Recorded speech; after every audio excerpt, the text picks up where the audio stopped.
Well, good morning, everyone. Good morning. You all may not know this, but Marty and I have converted to Mormons. White shirt. White shirt, black pants, black shoes.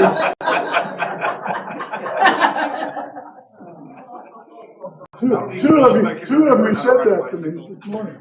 You look like a Mormon elder. That is not a compliment. Excuse me for I'm not being insulting, but it's not a compliment. Well, Michael, he's got the right tie. We don't. Why? They don't wear ties like that when they walk my house. They don't. What do they wear? What do they wear? Striped tie. Striped ties. They wear black ties. Well, most of the time black, but I've seen striped. That's okay. I like this tie, so that's fine. That's the better looking tie. I love eagles, and so. Yes. And I'll tell you, you all may be happy that Jeannie's here this morning, but nobody's happier than me.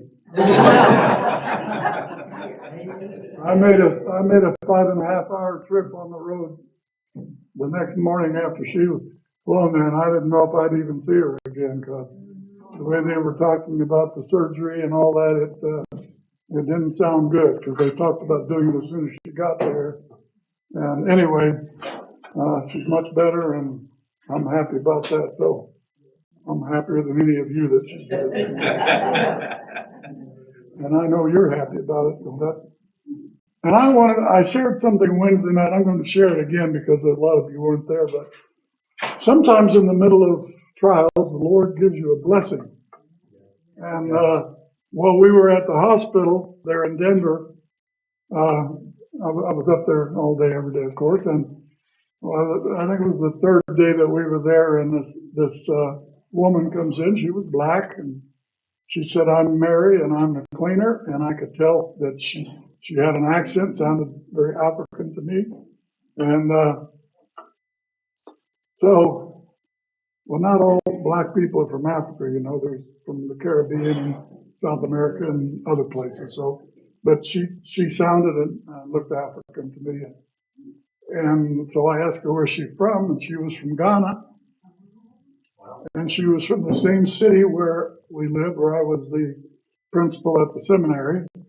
And we just had the nicest visit, and Jeannie was shocked because I still could remember enough of the Asante language to talk to her, and we talked about good things to eat and stuff like that. I don't know why she mentioned that, but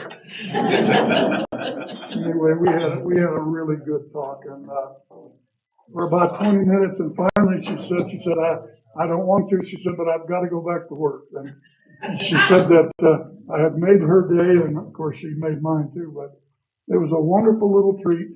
The next morning, I came to the hospital and had to go. I entered through the emergency room every morning because that's where the parking garage was, and there was a security officer there, and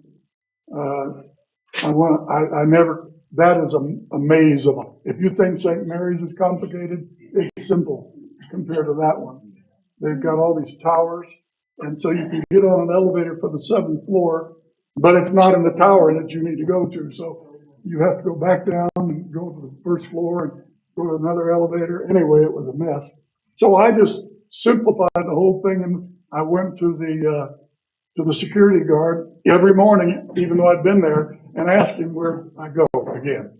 And anyway, that third morning, he was a black guy again, black man, black American this time, and I stepped up to him. He was busy. I looked and saw what he was doing. He was reading his Bible and writing some notes. So I said to him, I said, "Are you a believer?" And he said, "Yes." I said, "Well, then you and I are brothers in Christ." And he came around from behind that desk and came over and just gave me the biggest hug. And everybody there is wondering what's going on. But a white man speaking Asante, and then the white man that don't know each other, hugging there in the foyer of the hospital. So the Lord blessed me with a couple of good things, and He blessed Jeannie with a wonderful lady, that young woman that was an expert in vertigo. She was physical therapist, but her specialty was vertigo. And she knew a lot about it. She knew more about vertigo than the doctors did. It was obvious as they talked later on. And in fact, she told one of the doctors that no, she was not going to do what he wanted her to do, that was not proper for her. She was respectful, but she said, no, you can't do this because of the kind of vertigo that she's got. You don't want to do this. This will make it worse. So I said, okay, we won't. And anyway, but she was blessed with this wonderful, wonderful nurse practitioner. Spent a lot of time with her and talked to her about all the problems and what you could do about it. Gave her some exercises. Spent the evening looking up all of the physical therapists in Grand Junction to tell her which one to go to when she got here. Because not all of them know about vertigo. That's a part of their training. But some of them know a lot more than others. And so she was trying to help her find a therapist. So we were blessed in a lot of ways. And on the way home, there was an accident on I-70. We sat in the car on the highway for about an hour and a half, going nowhere. And finally got through that and got home all right. And we're doing much, much better. She's not near as wobbly as she was. And we're doing a lot better. So we're grateful for all your prayers. And Pastor and Brett came to the hospital, and Pastor offered to drive me over to Denver that night if I wanted to go. And one of my neighbors came to see me as soon as I got home and talked to me about it. And he offered to take me to Denver also, or come and get me if I whatever. Anyway, so it worked out okay. So we thank the Lord. Well, this morning we're looking at Proverbs chapter 6. You remember we've been looking at the first section out of 3, the last 3 of these 10 major sections on the Father teaching the Son. And the 8th one was about adultery and the problems. So is the 9th and 10th one, which are in chapter 7, I believe. I know in chapter 6 and 7. And in between number 8 between 7 and 8, 8 and 9, between 8 and 9, there's 3 little sections on issues that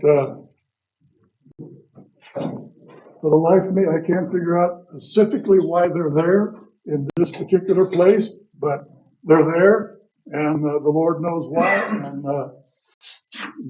they deal with the 3 or 4, I guess it's 4 little topics. A couple of them are related, pretty obviously, but and the first one is verses 1 to 6 of chapter 6. So let me read that for you, and you listen along. Or read along, and listen as well. It's a little odd, this one, but listen to it. My son, if you become surety for your friend, if you have shaken hands in pledge for a stranger, you are snared by the words of your mouth. You are taken by the words of your mouth. So do this, my son, and deliver yourself. For you have come into the hand of your friend. Go and humble yourself. Plead with your friend. Give no sleep to your eyes, nor slumber to your eyelids. Deliver yourself like a gazelle from the hand of the hunter, and like a bird from the hand of the fowler. Isn't that a little different? It's sort of different than what we've been looking at in the previous chapter. As you read this, what do you think this is about here? What do you think the issue is? Because it's still an issue in modern times, sometimes. A pledge for something that then you regretted you pledged for? Yes. Yes. I don't know that he regrets it, but his father regrets it and wants him to get out of it, and he gives him these instructions. I listen to Dave Ramsey on Saturday and Sunday morning quite often on the radio. He's on from 4 to 6, something like that. And so when I'm brushing my teeth and shaving, I listen to him, and he is constantly talking about making these kind of pledges, signing pledges for your children, Co-signing loans. co-signing loans. Yeah. And, or for doing something like that for a neighbor, somebody, mostly he's talking about family. And his rule is never, never, never, never, never, never, never, never loan money and make a pledge for your family. He said, if you want to destroy your relationships with your family, that's the way to do it. Amen. I hear some of you have done that. Yes. And we learn from it too. Never, never, never, never, never do it. Well, I did that once too. And, I didn't regret it for about 25 years until my daughter that I loaned the money to, she and her husband, they were rebuilding a house, and we loaned them a substantial amount of money, and she accused me of loaning them the money to make money from them. And instead of being a help, it was a burden to them. Anyway, I won't go into the details, but I got slapped in the face. And that reminds me of that famous proverb. It's Proverbs 32:1.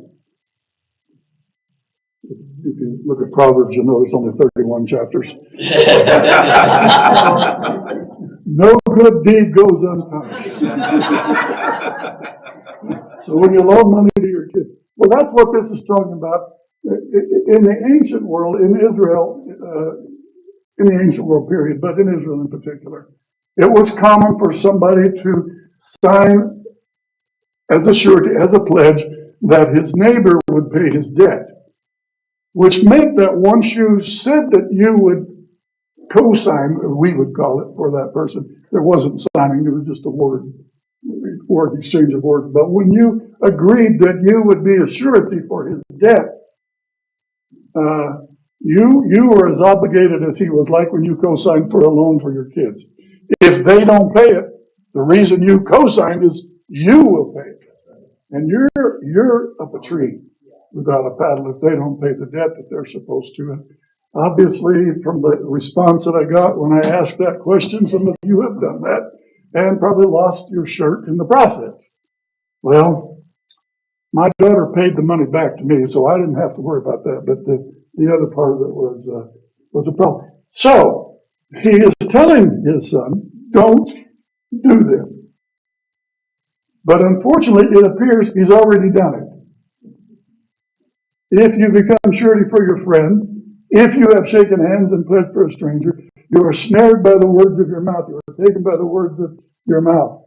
So do this, my son, and deliver yourself. So, it sounds like he's either done it already, and he's just making if because you've done this now. Maybe not. It may be just a warning. But if you do this, get out of it. That's the point. Get out of it.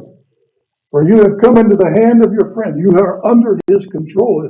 If he chooses not to pay that debt, then you are in trouble. So go and humble yourself. Humility was not a virtue in much of the ancient world, really. In the Roman Greek world, it wasn't a virtue at all. But in the Christian Jewish world, there was some value placed on genuine humility. So humble yourself. Why? Because you're going to go plead with him. Let me out from under this pledge. That's the whole idea. Don't give any sleep to your eyes, any sleep to your eyelids. Don't go to sleep.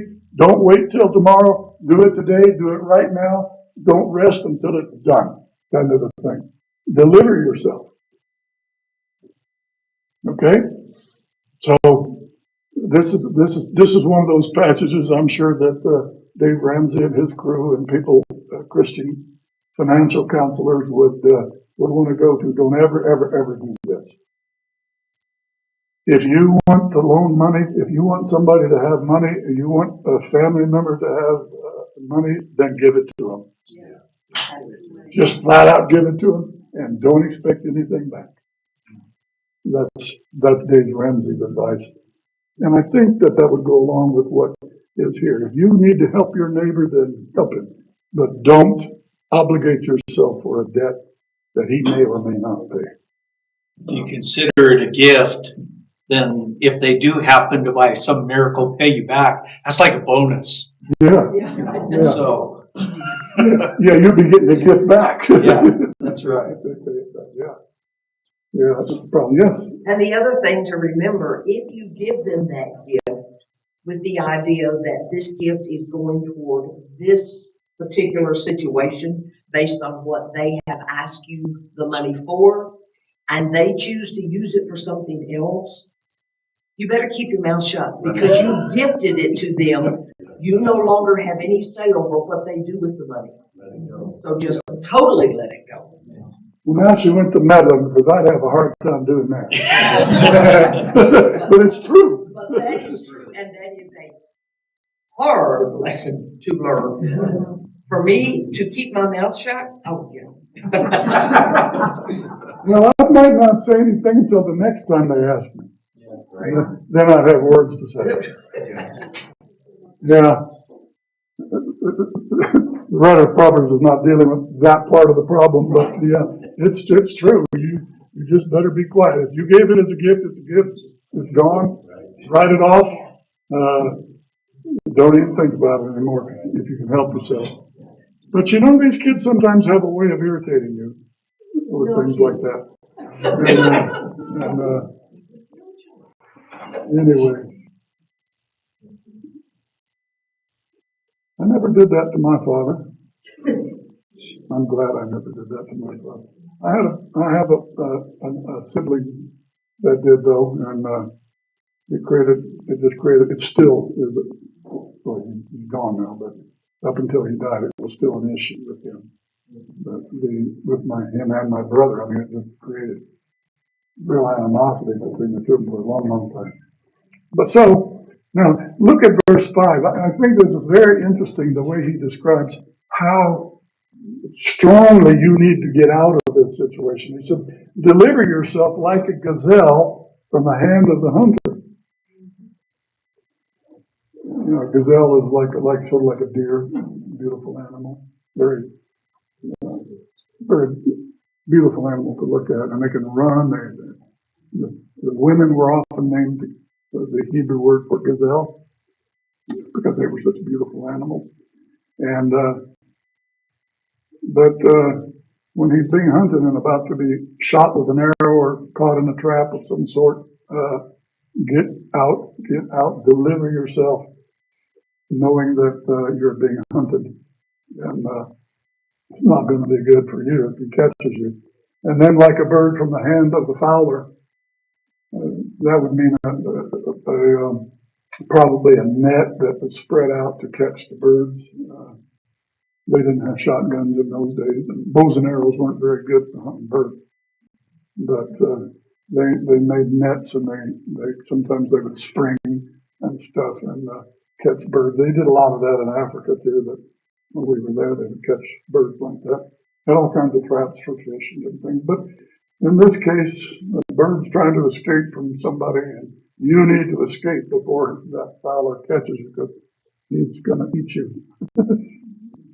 So this kind of a problem, this piece of advice, don't get caught in this situation. Unfortunately, you know, you get taught these kinds of things. Proverbs is teaching us so many things that the Father is teaching us on so many things. And so many times, young people don't pay any attention. They listen to it, they hear it. And we were all the young people that weren't listening and weren't hearing at one time, too, I think. Now, Pastor wasn't. He's always been really wise. But, right? Oh, sure. I knew better. That's why I just see if he's going to be. And Bud's sitting back there. He's had a lot of experience.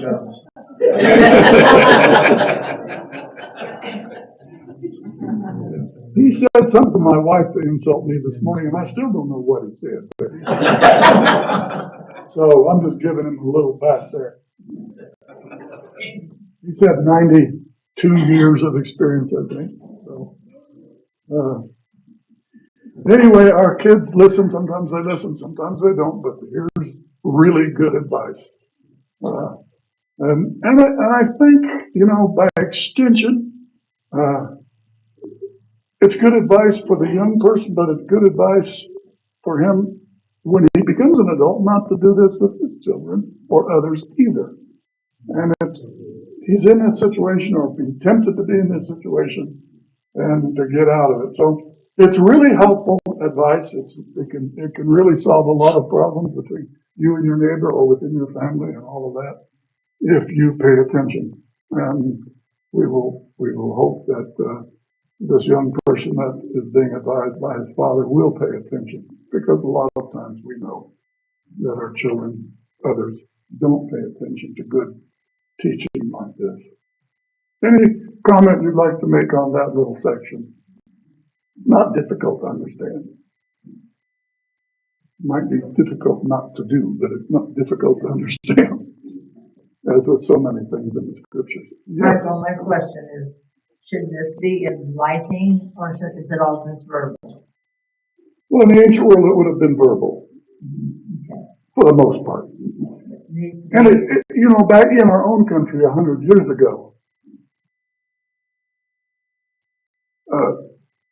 verbal agreements were every bit as powerful and as binding as written agreement. It was only because of the dishonesty, corruption, and things came in that people had to write it down and they trust the written word. But today people they make contracts and they don't want to keep the contract either. I mean, it's quite common. So, I think in our context, it would be you'd almost always make a written agreement, even with your kids. Why? Because it happens too often. And but even with the neighbor, you shake hands on it. I'll be your sure, or with the person that this neighbor owes the money to, and has the debt to, and you all three shake hands on it, and you're surety for the neighbor, and then so the guy that the debt is owed to, he's happy that somebody else is going to stand in for it. And when you shook hands, that was it. That was a contract. That was a verbal contract. For most of the history of the world, verbal contracts were more binding than a written contract.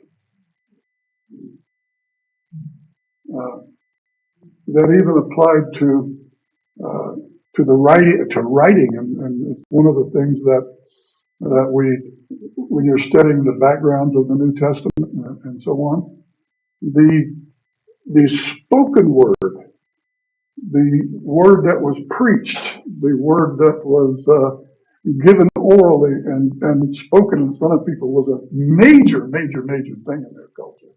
And that was when they spoke and they taught. It was important. It was important to the highest extent because the verbal word, the oral word, was more important than the written word at that time. Now, of course, our scriptures, Old and New Testaments, were both written, and it was so important because that it was written because it could be transmitted to subsequent generations, right down to and including us. But we value the written word more than the oral word.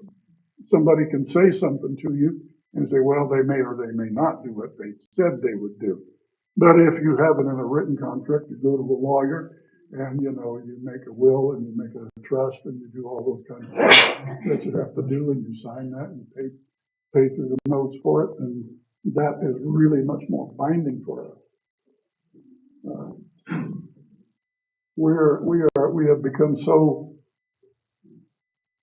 non-committed to our word that you can't just write to your neighbor, I will do this, and I owe you this, or whatever, or you owe me, and you both sign it, and that's an agreement, and it's a written agreement.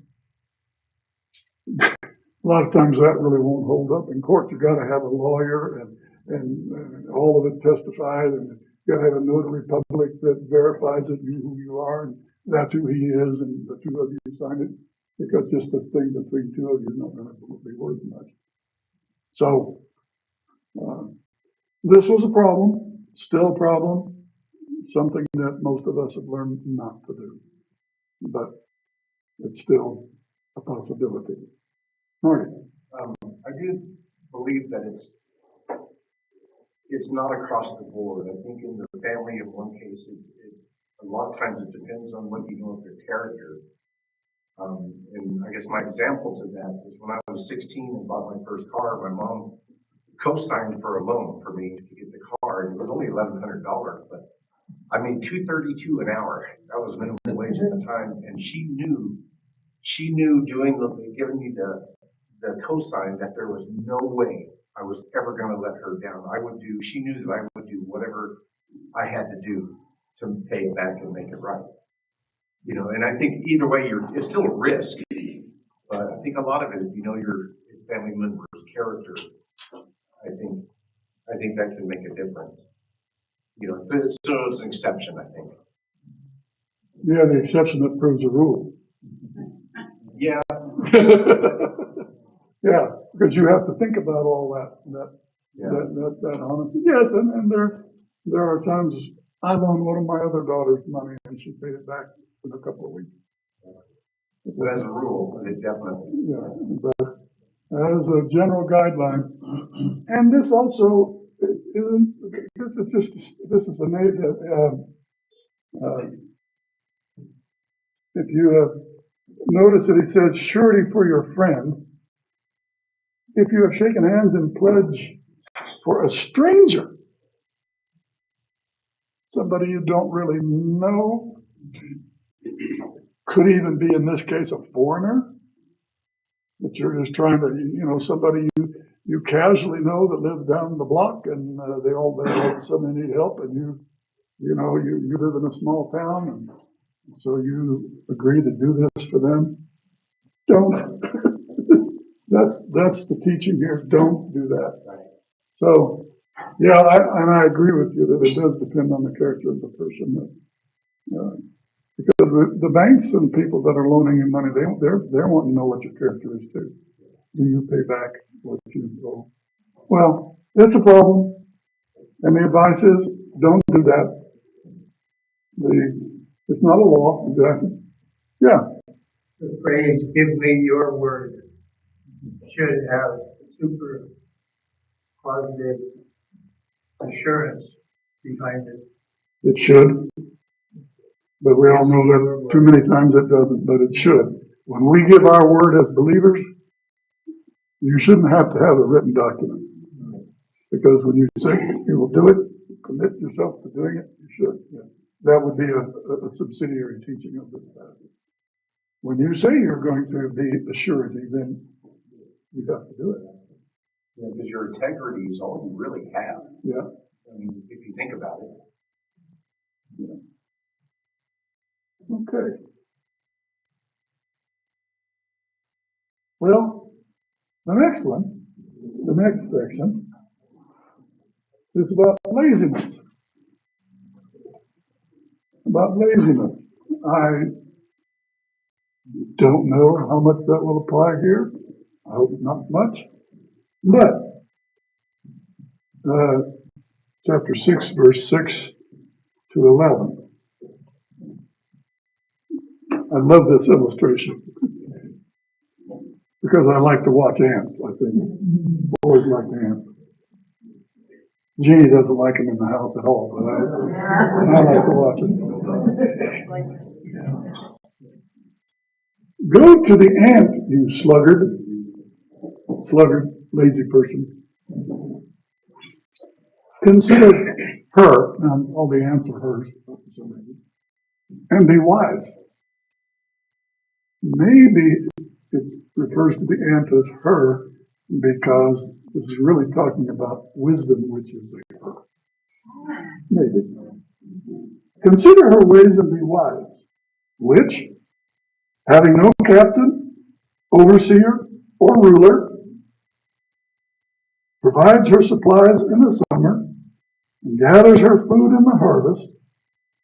How long will you slumber, O sluggard, when you will rise from your sleep? A little slumber, a little folding of the hands to sleep. So shall your poverty come on you like a prowler, and your need like an armed man. So, laziness. Yes.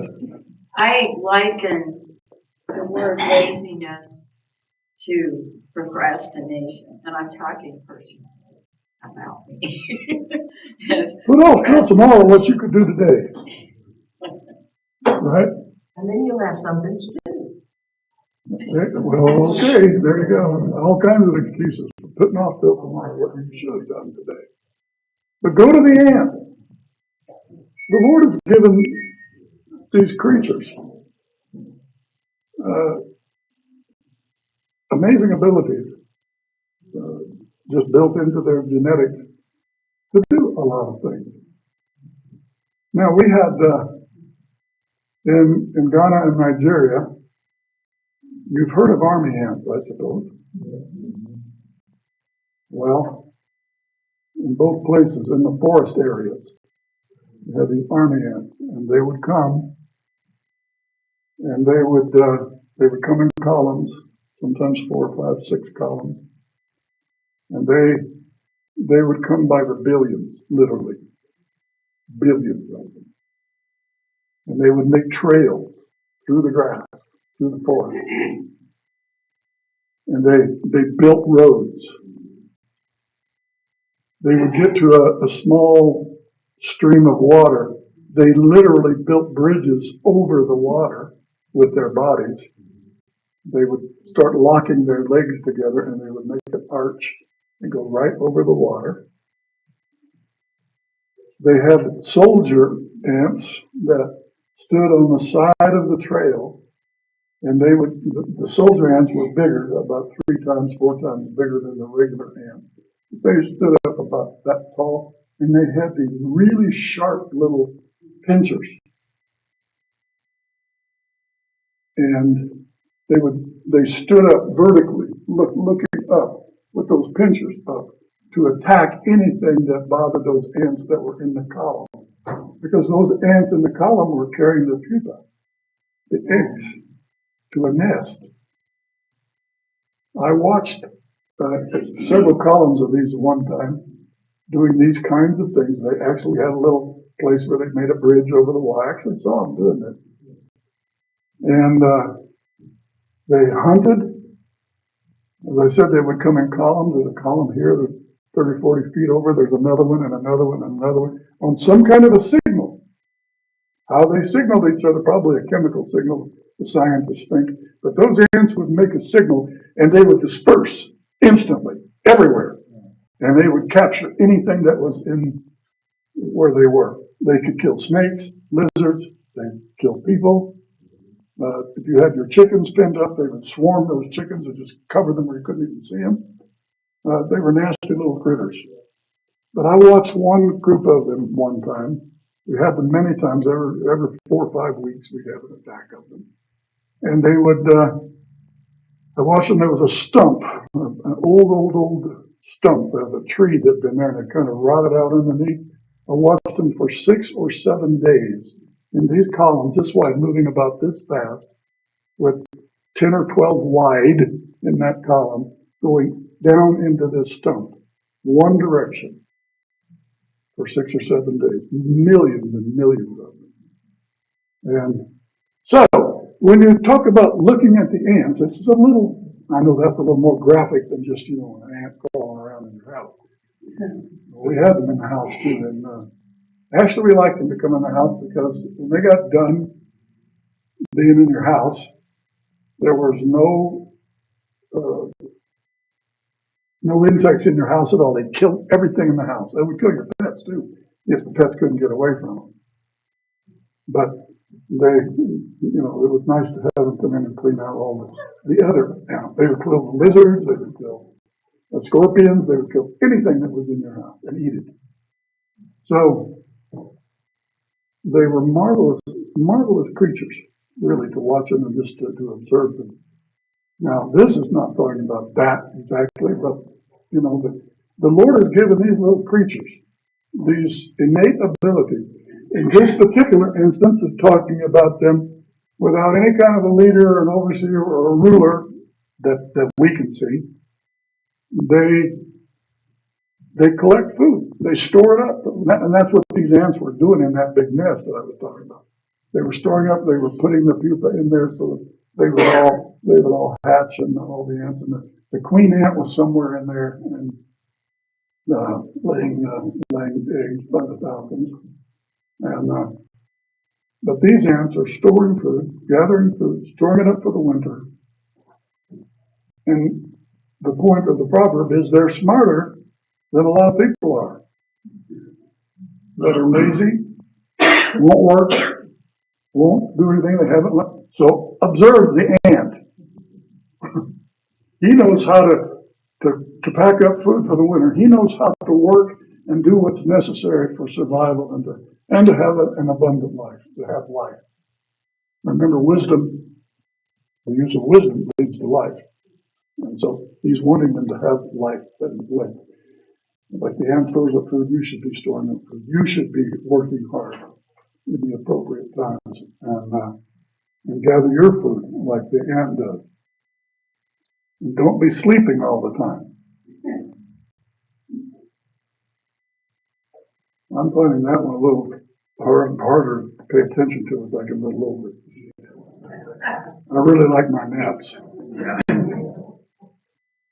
Sometimes I notice the plural, naps. Sometimes it's more than one in a day. How about it? I'm not going to tell on Bud, but one day he came to the hospital on Tuesday morning very late, and he had sat down. He got all ready to come to the hospital, and while I was ready to go to work, sat down, went to sleep, didn't get there for about 20 minutes late. So I'm not going to tell anything about him, but that's what it is.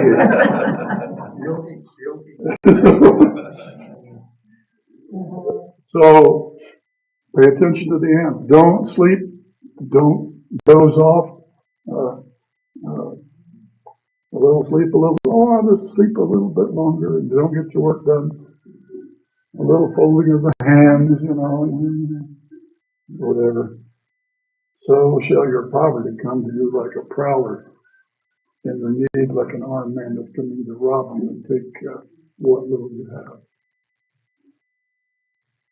This is not difficult. It's not difficult to understand. Again, there's so many of these things in Scripture, it's easier to understand than it is to do for folks. But watch the ant, learn from the ant, and then you can learn from a lot of other animals too, not just the ant. But these little tiny things that are just, yay big, and they've got more sense than a lot of people do. Marty? I saw an interesting video about a week ago. It's interesting that I just saw this, and it was an experiment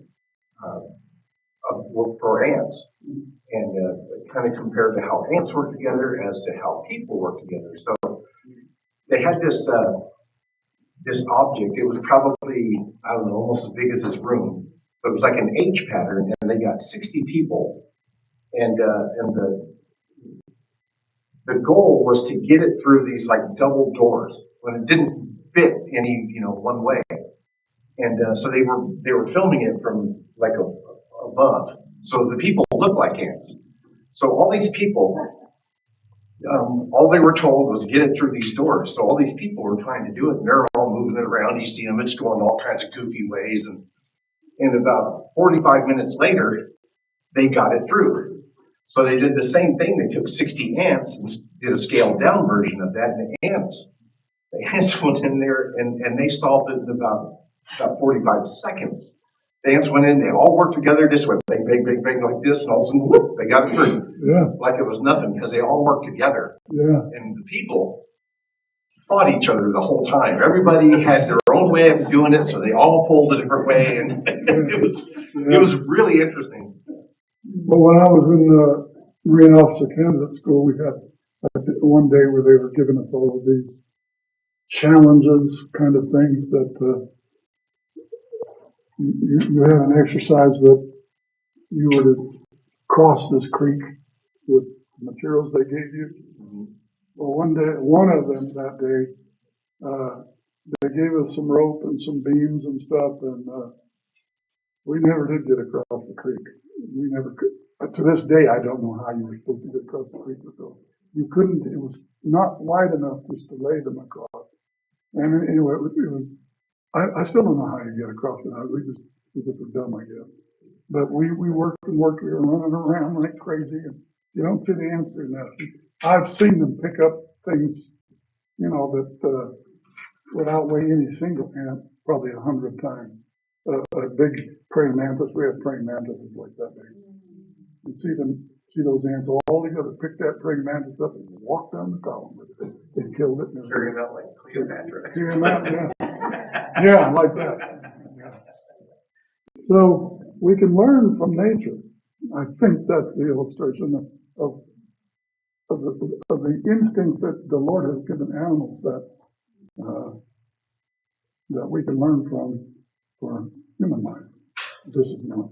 And the lesson is obvious. Don't be a sluggard. Don't be a lazy. Work when it's appropriate. Work when you can, and prepare for the times that you can't. Okay. Any other comment or question on that section?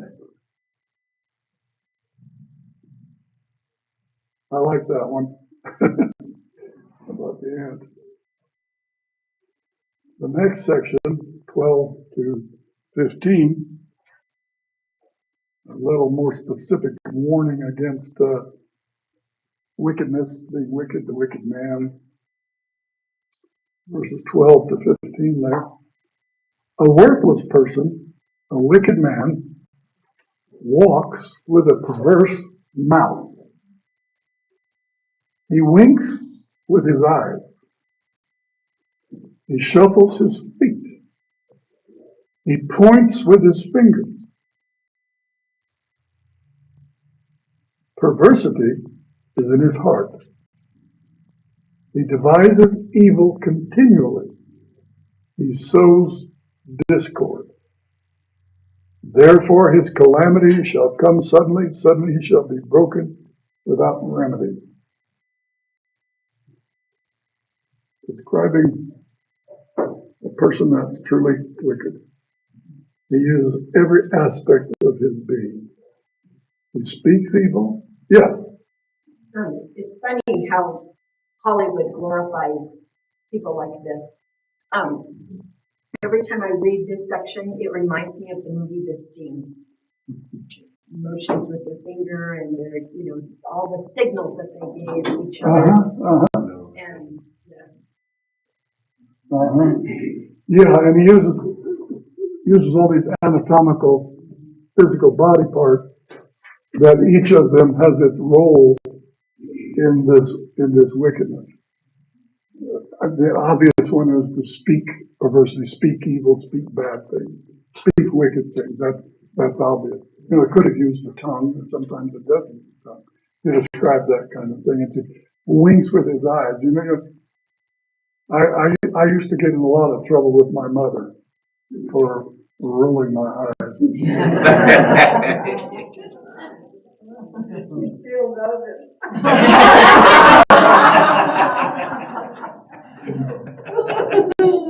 I'm not going to say anything, Mom.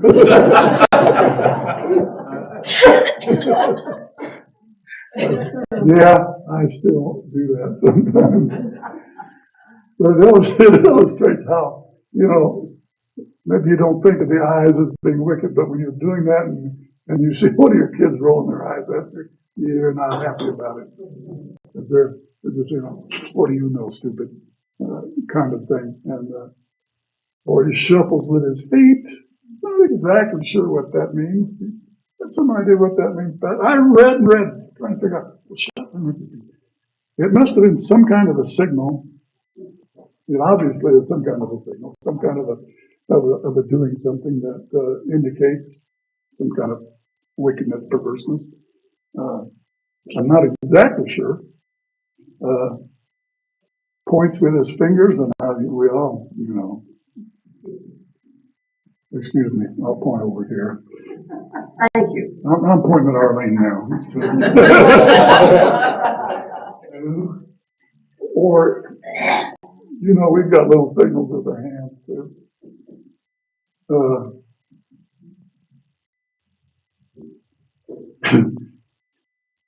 We all know that with your fingers you can make gestures that are bad and evil, and one of the ones that they like to use in Nigeria is this. If there's any Nigerians here, I would not do this.